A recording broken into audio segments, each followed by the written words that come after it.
Sebuah gugus tugas taktis berjalan melalui hutan Siberia. Salju menutupi pepohonan, satu-satunya cahaya datang dari bulan bersinar melalui cabang-cabang. Komandan mengangkat tangan memberi isyarat agar tim berhenti. Di tempat terbuka kecil di depan mereka ada makhluk yang mereka cari. Itu tampaknya sebagian rusa, sebagian manusia. Makhluk itu melolong kesakitan saat merobek kulit dari tubuhnya. Para agen SCP menyaksikan dengan ngeri saat makhluk itu mengangkat lengannya tinggi-tinggi ke udara dan menusukkan pisau ke perutnya. Ini menggandakan rasa sakit dan berhenti berteriak. Makhluk itu menarik pisau dari bagian tengah tubuhnya dan berdiri tegak, darah berceceran di salju putih yang berkilauan. Itu menoleh ke arah gugus tugas taktis dan perlahan berjalan ke arah mereka. "Bantu aku," bisik makhluk itu. "Aku ingin kau menyelamatkanku dari apa yang ada di dalam." Itu jatuh ke tanah. Gugus tugas taktis mengamankan makhluk itu di dalam kendaraan penahanan sebagai persiapan untuk pemeriksaan lebih lanjut. Ini adalah SCP-1068-RU Cangkang Dewa. Ketika mereka tiba dengan makhluk itu ke lokasi organisasi SCP yang dirahasiakan, Dr. Belkov ditugaskan untuk mempelajari lebih lanjut tentang entitas tersebut. Ketika SCP-1068 pertama kali terbangun di ruang penahanannya, Belkov sedang menonton dari balik cermin dua arah. Makhluk itu berjalan ke cermin dan memeriksa bekas luka dan jahitan yang tak terhitung jumlahnya yang menutupi tubuhnya. SCP-1068 menggelengkan kepalanya dan dengan hati-hati menggerakkan jaringnya yang panjang di sepanjang luka baru di mana itu menusuk dirinya sendiri sebelumnya. Itu melihat ke sekeliling ruangan seolah mencari sesuatu lalu berbalik ke arah kaca dua arah. "Jam berapa?" Itu menanyai refleksinya. Dr. Belkov tahu bahwa makhluk itu sedang berbicara dengannya. Itu mungkin tidak tahu siapa yang mengawasinya, tapi itu tahu ada seseorang di sana. Dr. Belkov berhenti sejenak. Apa salahnya untuk memberitahu waktu? Menurutnya, Belkov menekan tombol intercom dan berbicara. "Anda sudah berada di sana selama hampir 6 jam, katanya ke mikrofon. SCP-1068 terlihat terkejut. Matanya terbuka lebar saat memindai ruangan lagi. "Kau harus melepaskan aku dari sini. Itu berteriak. Cepat, atau kalian semua dalam bahaya." Makhluk itu mulai menggedor kaca menyebabkan Dr. Belkov mundur beberapa langkah. Ada ketakutan di matanya yang menakutkan dokter. Belkov dengan ragu berjalan kembali ke tombol intercom dan menekannya. "Aku belum yakin akan aman untuk membiarkanmu keluar, temanku. Bagaimana kalau Anda beritahu saya apa yang terjadi?" "Tidak ada waktu," SCP-1068 berteriak. "Aku bisa merasakan dia datang." Saat itu menyelesaikan kalimatnya, SCP-1068 jatuh ke belakang. Dr. Belkov memandang dengan ngeri saat perut makhluk itu mulai membesar, seolah-olah ada sesuatu yang mendorongnya dari dalam. Seperangkat cakar merobek kulitnya dari dalam. Lampu peringatan mulai berkedip di ruang observasi. Suhu di sekitar SCP-1068 telah turun drastis. Lampu neon di ruang penahanan mulai berkedip. Terowongan makhluk itu disertai dengan jeritan sesuatu yang lain. Siapapun yang mencoba merangkak keluar dari SCP-1068 berjuang keras untuk menyelesaikan tugas mereka. SCP-1068 mengaitkan pisau yang diikatkan di pergelangan tangannya ke tangannya. Itu mulai menusuk apapun yang mencoba meledak darinya, menyebabkan darah dan kulit terlempar ke seberang ruangan. Makhluk itu membuka mulutnya dan mengeluarkan teriakan kesakitan. Ini berlangsung selama beberapa menit sebelum apapun yang ada di dalam SCP-1068 mundur kembali ke tempat asalnya. SCP-1068 berdiri di ruangan terengah-engah. Itu membuka tas di pinggangnya dan mengeluarkan jarum dan tali dari tulang. Dia dengan cermat mulai menjahit luka dari pisau. Dr. Belkov melihat kepanikan memenuhi dirinya saat dia menekan tombol intercom. "Apa hal gila itu tadi?" dia bertanya. "Itu adalah saudara laki-lakiku." Dengan kata-kata yang menggantung di udara, Dr. Belkov dengan gencar membuat catatan. Dia perlu belajar lebih banyak. Belkov berlari keluar dari ruang observasi dan membawa dua agen SCP yang menemaninya ke ruang SCP-1068. Dia perlu memeriksa makhluk itu dan mencari tahu apa yang terjadi dengannya. Ketika Dr. Belkov dan kedua agen memasuki ruangan, SCP-1068 tidak menunjukkan tanda-tanda agresi. Meskipun makhluk itu memiliki suara maskulin, dada dan bagian manusia lainnya tampak seperti perempuan. Seluruh tubuhnya ditutupi luka jahitan, namun Dr. Belkov dapat melihat salah satu tusukan baru yang dibuat SCP-1068 pada dirinya sendiri. Makhluk itu menatapnya dan menggelengkan kepalanya. "Anda tidak tahu seberapa besar bahaya yang Anda hadapi," katanya. "Kami ingin membantu Anda. Nama saya Dr. Belkov dan saya bekerja untuk organisasi SCP. Bisakah saya memeriksa luka itu?" SCP-1068 menatap dokter mempertimbangkan pertanyaannya. "Tidak ada yang saya sembunyikan, tapi ketahuilah, Anda mungkin tidak menyukai apa yang Anda lihat." Dr. Belkov mengangguk. Dia mengangkat senter dan menyorotkannya ke luka SCP-1068. Apapun yang dia lihat memberinya jeda. Tidak ada tulang, organ atau otot jenis apapun di bawah kulit itu. Ruang di dalam tubuh tampaknya tak terbatas. Mungkin itu adalah kekosongan yang dalam ke dimensi lain, pikir Belkov. Saat dia semakin dekat dengan lukanya, dia bisa merasakan angin dingin meninggalkan tubuh SCP-1068. "Apakah kamu keberatan?" Belkov bertanya sambil mengangkat termometer. Makhluk itu mengangkat bahu acuh tak acuh. Belkov mencoba mengukur suhu tepat di bawah kulit makhluk itu, tapi suhunya sangat dingin sehingga menyebabkan merkuri dalam termometer membeku. Dokter dengan gencar menulis catatan ke dalam lognya. SCP-1068 selesai menjahit lukanya, makhluk itu duduk kembali di kursinya. "Saya yakin Anda memiliki beberapa pertanyaan. Mari saya mulai dengan memperkenalkan diri. Saya Ainil. Saya berasal dari suku kuno yang mendiami daerah tempat Anda menemukan saya beberapa bulan yang lalu." "Jadi, kamu sudah sudah ada untuk sementara waktu? Belkov bertanya. Itu betul, saya tinggal bersama 7 saudara laki-laki saya dan sebuah suku kecil manusia jauh di Arktik Siberia. Saudara-saudaraku dan aku lebih bijaksana dan lebih terampil daripada siapapun di suku itu. Kami akhirnya menjadi dewa bagi mereka. Saya menjadi santuk pelindung penjahit dan bahu yang hangat bagi orang-orang. Sayangnya tidak semua dari saudaraku baik hati. Saya rasa saya tahu kemana arahnya, kata Dr. Belkov. Dalam pengalamanku selalu ada orang yang mengkhianati yang lain jika menyangkut makhluk dengan kekuatan khusus. Anda mungkin lebih benar daripada yang Anda tahu, kata Ainil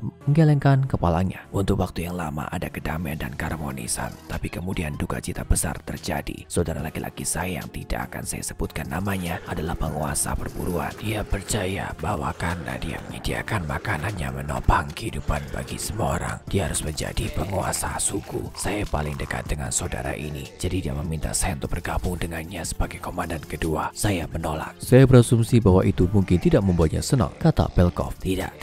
Dia sangat marah dan membantai semua orang di suku itu, termasuk wanita dan anak-anak. Kemudian dia mulai membunuh saudara-saudaranya sendiri. Dia membantai seluruh keluarga kami dan akhirnya datang untukku juga. Saya tidak bisa menandingi keterampilan tempurnya, tapi saya punya rencana. Kami bertarung cukup lama. Saya menunggu kesempatan yang sempurna, dan ketika saudara laki-laki saya menerjang saya dengan kemarahan dan frustasi yang membabi buta, saya tahu itulah saat yang saya tunggu-tunggu. Saya merobek perut saya dan dia jatuh ke dalam kampahan. Saya pikir saya akan mual, ucap Belkov. Apa kamu mengatakan bahwa benda di dalam dirimu adalah saudaramu? Itulah tepatnya yang saya katakan, ucap Ainil. Sudah berapa lama dia di dalammu? Tanya Belkov. Cukup lama. Itulah mengapa saya mencari bantuan dari organisasi SCP. Saudaraku tidak bisa melarikan diri. Jika tidak, seluruh dunia akan hancur. Dr. Belkov bersandar di kursinya dan bersiul. Dia tidak percaya apa yang dia kedengar. Tapi pada saat yang sama, ini bukan hal paling gila yang dia saksikan di organisasi. Sekarang kamu harus meninggalkan ruangan, kata Ainil. Sudah hampir waktunya bagi saudara laki-laki saya untuk mencoba dan melarikan diri lagi. Itu terjadi setiap 6 jam dan jika saya tidak menghentikannya, dia akan menghancurkan kita semua. Dr. Belkov dan agen meninggalkan ruangan. Begitu pintu ditutup, Ainil mulai berteriak. Dia melihat ke bawah di perutnya saat saudaranya mengoyak isi perutnya. Perekam audio di ruangan itu merekam percakapan antara Ainil dan saudaranya saat mereka bertempur. Mereka berbicara dalam bahasa ibu mereka. Beberapa hari kemudian, Dr. Belkov mengambil audio dan mengirimkan rekaman ke Departemen Linguistik untuk diterjemahkan. Selama beberapa hari, Dr. Belkov menyaksikan Ainil bertarung dengan saudaranya setiap 6 jam. Saudaranya merobek lapisan perut SCP-1068 dengan cakarnya. Ainil menikamnya menggunakan pisaunya, dan setelah pertempuran berdarah selesai, Ainil menjahit dirinya sendiri dan beristirahat sampai percobaan melarikan diri berikutnya. Belkov duduk di ruang observasi membolak-balik catatannya ketika dia menemukan laporan dari Departemen Linguistik. Dia telah melupakan semua tentang rekaman itu, tapi ketika dia membaca terjemahannya, hatinya tenggelam. Demi Tuhan, apa ini? Katanya dengan lantang. Percakapannya direkam selama pertempuran tidak masuk akal. Sebuah suara teredam bisa terdengar berkata, "Pikirkan baik-baik, bodoh. Karena keegoisanmu kita semua akan mati.